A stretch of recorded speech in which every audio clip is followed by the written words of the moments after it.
Most people know Steve Jobs as the founder of Apple. He revolutionized 6 industries: personal computers, animated movies, phones, tablet computing, music, and digital publishing.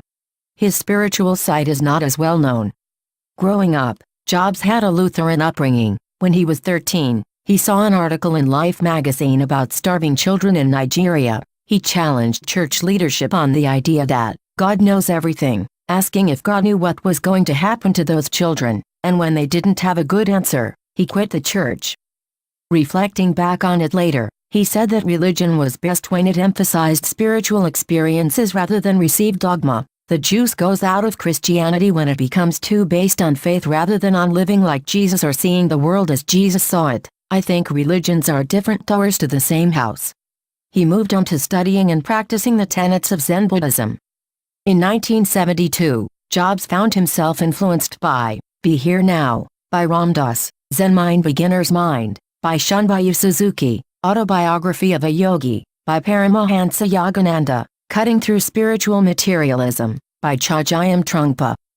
Jobs attended love festivals at the Hare Krishna temple. He went to the Zen Center for free vegetarian meals and became deeply influenced by Buddhism and the emphasis on intuition. I began to realize that an intuitive understanding and consciousness was more significant than abstract thinking and intellectual logical analysis. Zen influenced his whole approach of stark, minimalist aesthetics and intense focus.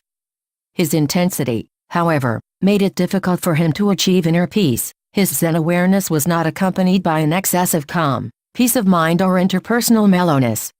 In 1974, Jobs was working at Atari when one day he quit, declaring, "I'm going to find my guru." He went to India for 7 months, staying in villages. It was a serious search. I'd been turned on to the idea of enlightenment and trying to figure out who I was and how I fit into things. The quest was driven partly by not knowing his birth parents. There was a hole in him and he was trying to fill it.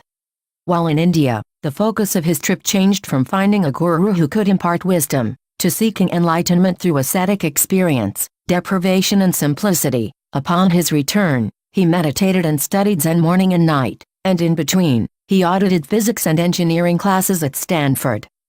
Jobs began spending time with Kaban Chino Watagura, who ran a Zen center in Los Altos. They discussed whether Jobs should devote himself fully to spiritual pursuits, but Kaban assured Jobs that he could keep in touch with his spiritual side while working in a business.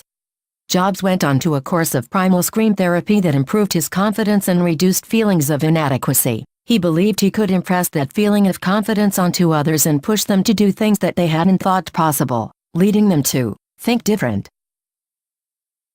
It's fascinating that someone deeply involved in mysticism and Eastern philosophy would make huge advancements, innovating an industry that gave us computers, screens that show us a physical manifestation of data, and leading to the internet, a tool for sharing information that in its raw form is a collection of zeros and ones. I'll leave you with some words of wisdom from Steve's 2005 commencement address. Remembering that I'll be dead soon is the most important tool I've ever encountered to help me make the big choices in life. Because almost everything, all external expectations, all pride, all fear of embarrassment or failure, these things just fall away in the face of death, leaving only what is truly important.